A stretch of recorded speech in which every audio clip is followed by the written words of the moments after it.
Hello' everyone, মোৰ চেনেলত অন্য এটি ব্লগলৈ আপোনাৰ সকলোকে স্বাগতম জনাইছোঁ। আজি মই নতুন ৰেচিপি এটা লৈ আহিছোঁ, মিক্স দাইল আৰু কোমোৰাৰ ৰেচিপি। আৰু ভিডিঅ'টো অলপ স্কিপ নকৰাকৈ শেষলৈ চাওক। প্ৰথমতে মই মিক্স দাইলখিনি ধুই লৈছোঁ, কোমোৰাখিনি কাটি লৈছোঁ, পিঁয়াজ সৰুকৈ কাটি লৈছোঁ, আদা নহৰুখিনি পিচি লৈছোঁ। আৰু জলকীয়া আমি যিহেতু কম খাওঁতো 2টা জলকীয়া দিছোঁ। আৰু এতিয়া মই মিক্স দাইলখিনি কুকাৰ এটাত বইল কৰি ল'ম। আৰু আমাৰ যিহেতু কম মানুহতো অলপমান কমকৈ লৈছোঁ দাইল। আপোনালোকৰ হিচাপত যেইটা মানুহ সেইখিনিমান ল'ব পাৰে। আৰু এতিয়া মই কুকাৰটোত পানী দিম, আধা মগতকৈ বেছি, 1 মগতকৈ কম।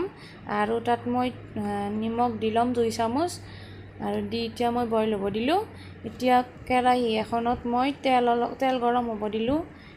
তাত এতিয়া মই তেজপাত 2টা কাটি লৈছোঁ, পিঁয়াজ, হালধি, ফুৰণ, নিমখ, জিৰা, ধনিয়া এইবোৰ ৰেডি কৰি লৈছোঁ। আৰু ইফালে কুকাৰত 2টা চিটি মাৰি মই দাইলখিনি 2টা চিটি মৰাই ল'লোঁ। আৰু ইফালে তেল গৰম হ'ল। আৰু ইফালে মই কোমোৰা ভাজি আছোঁ।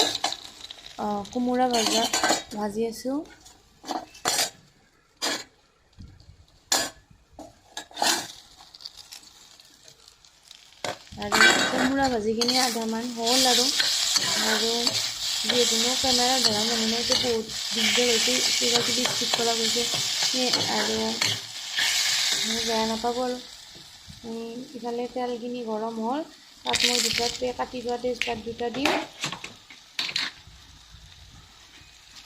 ফুৰণ দিম,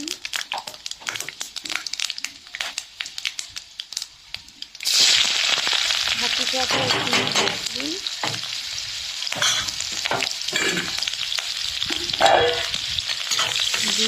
ভাজিম। মই তেল মছলা বহুত কম খাওঁ, সেইকাৰণে তেল অলপমান কম দিছোঁ আৰু মছলাও কমেই খাওঁ।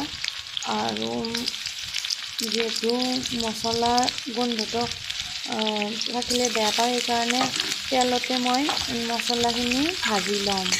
আৰু মোৰ হাজবেণ্ডেও বেয়া পায় মছলাৰ গোন্ধটো, আদা নহৰুৰ গোন্ধটো ইমান ভাল নাপায়। ভাজি ল'ম ৰংচোৱা হোৱালৈ। এতিয়া তাত নিমখ দিলোঁ 1 চামুচ, যিহেতু আগতে দি লৈছোঁ 2 চামুচ নিমখ। আৰু আপোনালোকে সোৱাদ অনুসাৰে নিমখ দিব পাৰে, যিমানখিনি প্ৰয়োজন হয় আপোনালোকৰ। এতিয়া হালধি দিম সৰু চামুচেৰে 1 চামুচেৰে অকণমান। এতিয়া ভাজি ল'ম নিমখ আৰু অংগুৰাখিনি তেলত।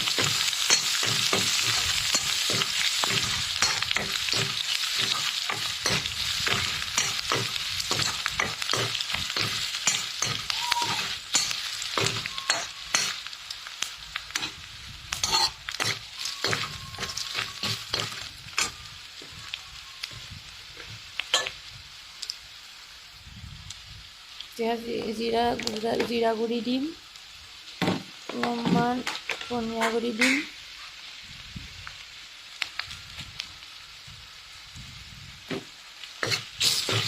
আকৌ ভাজিম।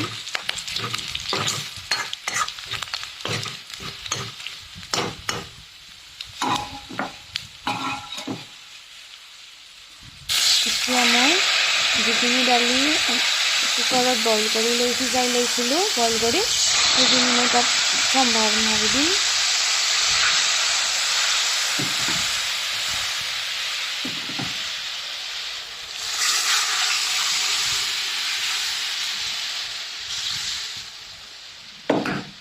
এনেকৈ অলপমান 5 মিনিটমান সিজোৱাৰ পাছত মই দাইলখিনি কৰচেৰে ভাঙি দিম। আৰু এয়াই হ'ল ভাত, নেমু আৰু ভাতকেৰেলা, আলু ভাজিছিলোঁ, কোমোৰা ভাজি, মিক্স দাইল আৰু ঘৰতে বনোৱা আচাৰ আৰু এই আছিল দুপৰীয়াৰ সাজ আৰু ব্লগটো কেনেকুৱা লাগিল আপোনালোকে প্লিজ লাইক কমেণ্ট আৰু শ্বেয়াৰ কৰিব যাতে মই যিকোনো আৰু ছাবস্ক্ৰাইব কৰি দিব যাতে মই যিকোনো ভিডিঅ' এটা দিলে আপোনালোকে আগতে পাই যায় আগতে তাৰ ন'টিফিকেশ্যন পাই যায় আৰু যদি ভাল পালে লাইক এটা কৰি দিব আৰু আজিলৈ ইমানেই বাই বাই